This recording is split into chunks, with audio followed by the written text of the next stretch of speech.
Hi, it's Grandpa from Grammy and Grandpa Read, and today's book is The Leprechaun in the Basement.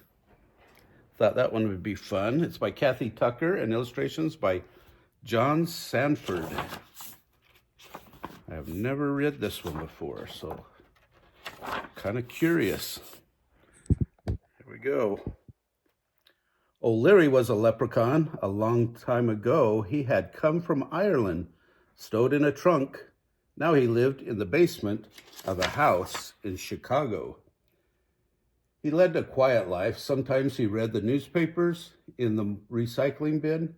Most of the time, he just sat by his pot of gold coins, polishing them. He loved his gold. Still, once in a while, he felt a little bored. He thought when he lived in Ireland, he used to do something else, but couldn't remember what. Perhaps I'm just getting old, he would say to himself. For although leprechauns never die, they do get older. Michael McKeever was the boy who lived in that house.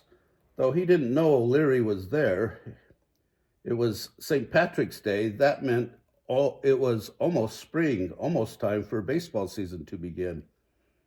Michael pulled his last year's baseball shoes from under the bed. He tried them on. His big toes jammed against the ends. The soles had begun to peel away.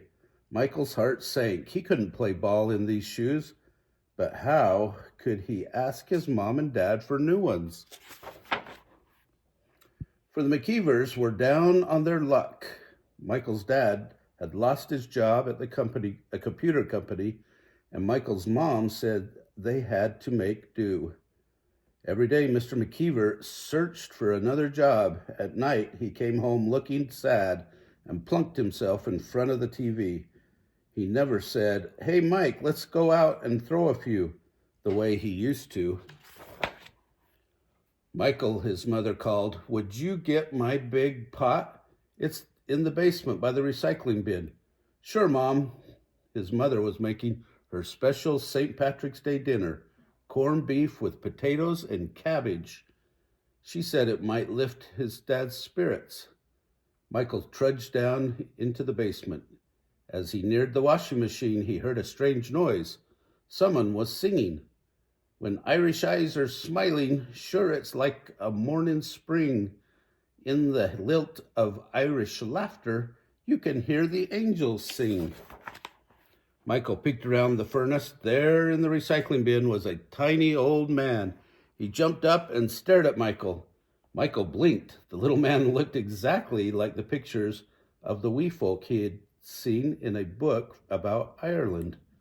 "Are you a leprechaun?" he asked. O'Leary scowled. He had a bit of a temper. "Well, I'm not from outer space." Michael pointed to a bowl with something sparkling in it. "What's that?" he asked. "My gold, of course."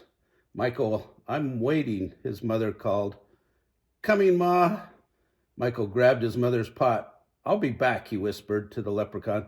"I was afraid of that," muttered old O'Leary, because suddenly he knew his life would never be the same again. At supper, Michael's dad just picked at his corned beef and cabbage. Michael could hardly eat either. He couldn't wait to talk to the leprechaun again. But after the dishes were washed, his father went down to the basement to check on the hot water tank, and there was no chance. In bed, Michael couldn't sleep. A leprechaun with a pot of gold? Why, that gold could buy all sorts of things. The hot water tank wasn't working right. His mom's bike was broken, and he needed baseball shoes. He had to have new baseball shoes. A leprechaun in the basement, maybe their luck was going to change. O'Leary was awake too. He had always liked to sing an Irish song on St. Patrick's Day, but he could see that he had been very foolish. Now a human being knew where he was. Now there would be trouble. For humans wanted just one thing from leprechauns. They wanted gold. The next day, Michael raced home from school. His folks weren't home yet, so the coast was clear. The leprechaun was waiting. Listen, said Michael, my dad lost his job and the hot water tank isn't working and my mom's bike is broken and I need baseball shoes. He held out his old shoes. 'Tis a pity, said O'Leary, but what can I do? You could give us some gold, O'Leary sighed. Could you give up playing baseball? Michael shook his head. No way, I love baseball. You're a smart lad, then you should understand why leprechauns cannot give up their gold. But that doesn't make sense. You have so much.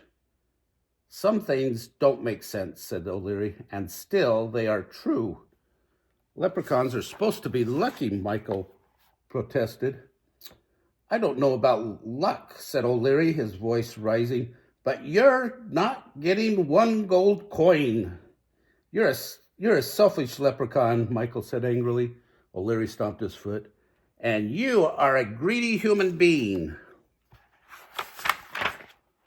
Michael stalked upstairs. His father was coming in the door. Dad, why are we so unlucky? He blurted out. He wasn't supposed to worry his father, but he couldn't help it. He almost felt like crying. His father stared at him. I guess you must think you are unlucky and with such a gloomy dad. He put his arm around his son. Listen, when I woke up today, I had the strongest feeling our luck is going to change. It doesn't make sense, but it's true. I know we McKeevers are going to be okay. Now let's go out and throw a few. Like magic, Michael's spirit lifted. He ran to get his ball. That night in bed, Michael thought about what the leprechaun had said. He didn't want to be a greedy human being. He would make do. Maybe he should tape up the soles, and he reached under the bed for his shoes. Then he remembered he had left them in the basement. In the basement, O'Leary paced back and forth. Was he a selfish leprechaun? He stared at the baseball shoes. The stitching was poorly done. The soles were made of the cheapest leather. He looked for the shoemaker's name, but there was only a tag too worn to read. Sure and begorra, I could have made a better shoe myself, he thought. Why, I was the best cobbler in County Cork. And that was how O'Leary remembered what he used to do in Ireland. The next morning, when Michael McKeever stretched in bed, he felt something heavy on his legs. He sat up. There on the blanket was the most beautiful pair of baseball shoes he had ever seen. They were green with excellent thick soles and good gripping spikes. On the toes were tiny gold shamrocks. And of course, they were very lucky. I thought the story was going to keep going. That was the end. I hope you liked this one. If you did, smash the like button down below. Give us a big thumbs up. Subscribe to the channel of Grammy and Grandpa Read. And watch the playlist for St. Patrick's Day and for Shamrocks. Have a great day.